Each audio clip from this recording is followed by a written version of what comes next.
Queridos amigos de la Hemeroteca del Crimen, en el capítulo de hoy vamos a estudiar a Juan Díaz de Garayo, más conocido como el Sacamantecas, uno de los asesinos en serie más famosos del panorama español. Nacido el 16 de octubre de 1821 en Eguilaz, pedanía del municipio de San Millán, en el nordeste de la provincia de Álava, era el noveno hijo de una familia muy pobre y analfabeta, razón por la que tuvo que trabajar como criado y campesino desde pequeño. Además, la familia era un desastre. El padre, borracho, cruel y de poco fiar. La madre, una histérica. Los 5 hermanos, todos raros, aunque destacaba Florentina, repulsiva, violenta, cruel, vengativa, enjuta de carnes, impúdica, de ojos negros pequeños, vivos y penetrantes. También debemos tener en cuenta el contexto histórico del que vamos a hablar. Nos encontramos en el último tercio del siglo XIX, en un país con un porcentaje de analfabetismo medio del 61,30% del total de la sociedad. El propio autor de los crímenes que relatamos a continuación era analfabeto. España estaba inmersa en la penuria económica tras la finalización de las guerras carlistas que se cebaron sobre todo con el norte de España. El Sacamantecas trabajaba en casa de un herrero en 1850 cuando tuvo conocimiento por una amiga que una mujer llamada Antonia Berrosteguieta había quedado viuda en Vitoria, la cual disponía de algunas tierras de labranza y que, según las costumbres de la época, le era muy necesario casarse de nuevo con un hombre entendido en las labores del campo. Se presentó ante ella ofreciéndose como criado, llegando a casarse ese mismo año. Esto produjo que el apodo por el que se conocía a su esposa, Zurrumbona, apodo que le venía de su primer marido, se trasladase a él mismo conociéndosele como el Zurrumbón. Con esta mujer estuvo casado durante 13 años y tuvo 5 hijos, aunque solo sobrevivieron 3. Cuando falleció ella en 1863, el comportamiento de Garayo cambió. Contrajo posteriormente nupcias, una tras otra, con otras 3 esposas. La segunda y tercera mujer fallecieron al poco tiempo de casarse con él por diferentes motivos, aunque él no estuvo implicado en ninguna de esas muertes. Y con ellas las riñas fueron constantes. La única que sobrevivió a Garayo fue su cuarta mujer, Juana Ibisate, con la que contrajo nupcias solo un mes después de la muerte de la tercera y con quien, como hemos dicho antes, también tuvo fuertes discusiones acusándose mutuamente de dilapidar el dinero. Su primer asesinato se produce el 2 de abril de 1870 debido a una discusión con una prostituta apodada La Valdegoviesa a raíz del precio del servicio, ahogándola en un arroyo próximo al lugar donde se encontraban a las afueras de Vitoria. Algunos autores expresan que la violó una vez muerta. Casi un año después, el 12 de marzo de 1871, se encontró con la riojana, esposa de un hombre que se hallaba en prisión y por ese motivo se veía obligada a prostituirse, con la que también discutió por el precio de las relaciones sexuales, la violó y estranguló. Marchando por el camino que iba desde Vitoria a Gamarra Mayor el 21 de agosto de 1872, pasó al lado de una joven criada de 13 años a la que agarró del cuello dejándola inconsciente. Tras ello la violó y acabó de estrangularla. Dada la juventud de su víctima, este asesinato ocasionó una gran alarma social en la zona.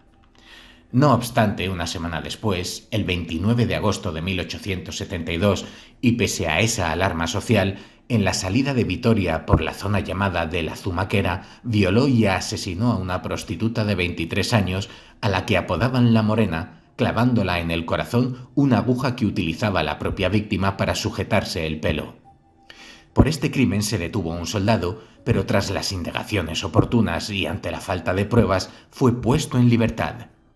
Su quinto ataque se produjo en las proximidades de un polvorín del ejército ubicado en la zona de Errekatsiki, junto a un arroyo del mismo nombre, y sucedió un año después, en agosto de 1873.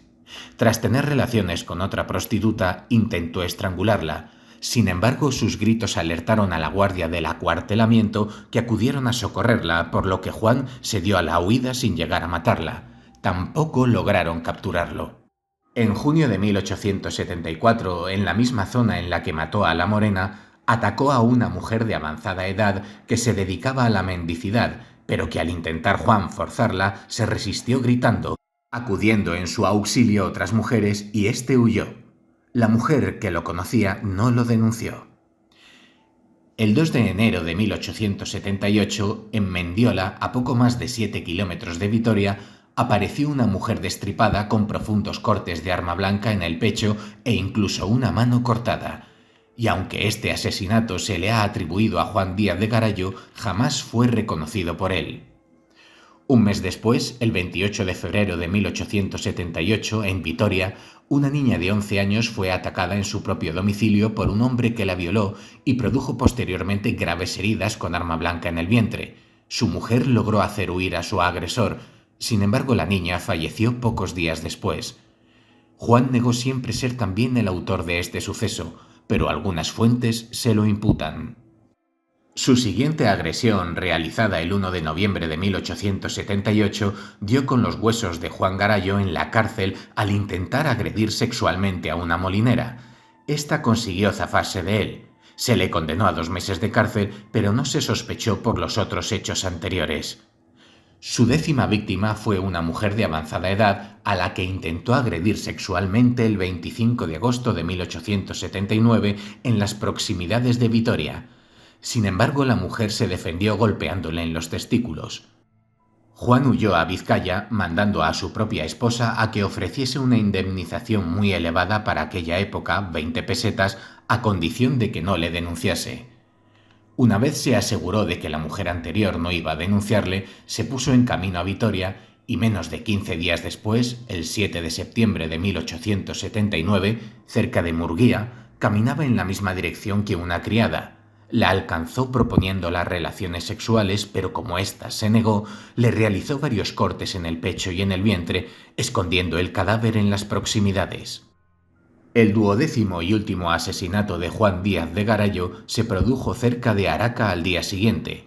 Se cruzó con una mujer de 55 años a la que también propuso tener sexo sin conseguirlo. Al final la ahorcó con su propio delantal para posteriormente destriparla.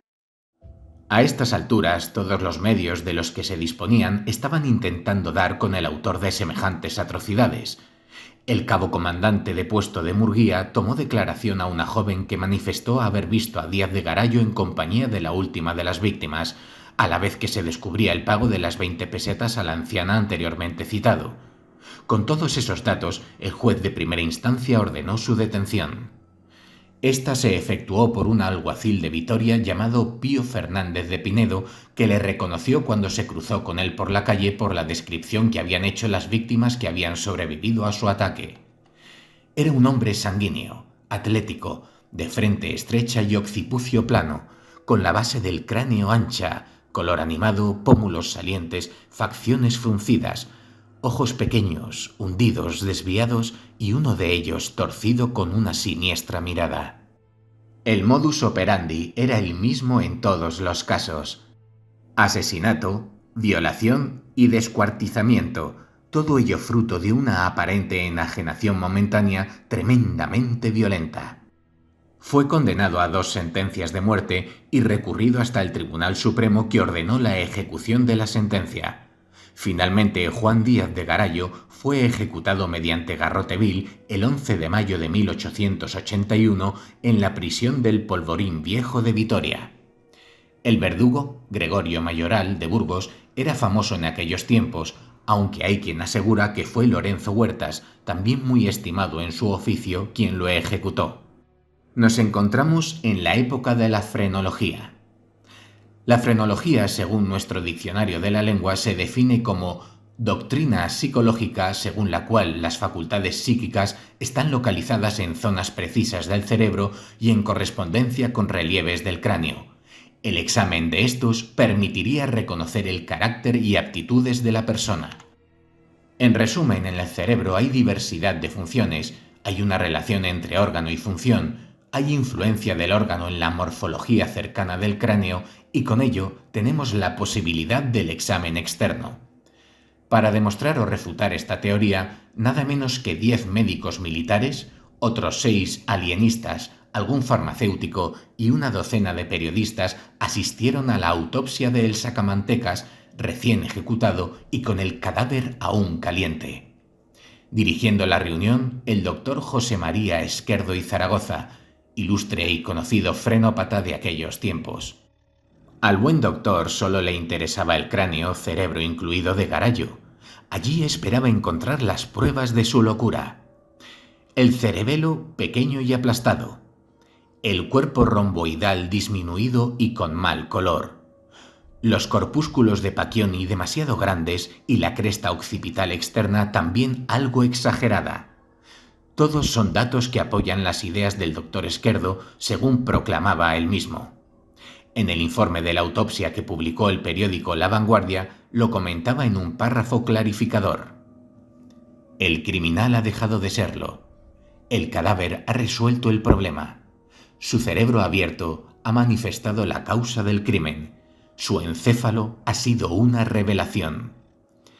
En fin, el Sacamantecas no era un criminal, simplemente estaba loco según la frenología. El Sacamantecas, al igual que otros personajes de la cultura popular como el Hombre del Saco u otros, han servido para atemorizar a los niños durante muchos años, pero cuando la ficción se convierte en la realidad, muchas veces a través del boca a boca de la gente de los pueblos, el terror puede llegar a amedrentar poblaciones enteras. Podemos consultar diversas obras literarias sobre el Sacamantecas. Fue tan popular que incluso Pío Baroja lo menciona en la novela La familia de Errotavo y sirvió de inspiración a Tomás Salvador, donde, en Cuerda de presos, narra el traslado del Sacamantecas para ser juzgado en Vitoria. La novela obtuvo el Premio Nacional de Literatura y fue llevada al cine en 1956 por Pedro Lazaga, protagonizada por Germán Cobos, Antonio Prieto y Fernando Sancho. En 1985, Fabiola Maqueda Abreu publica Garallo, el Sacamantecas vitoriano. En 2017, Jesús del Val, en El Sacamantecas, narra la vida de Díaz de Garallo desde su infancia hasta su ejecución. Queridos amigos, hasta aquí hemos llegado con un nuevo capítulo de la Hemeroteca del Crimen, y personalmente yo creo que el Sacamantecas puede considerarse como el Jack el Destripador español. Es cierto que su nombre y su fama y toda su historia, como ya he mencionado, se utilizaba para contar cuentos a los niños e imbuirles terror. Y una vez más se demuestra que en la vida real los monstruos existen.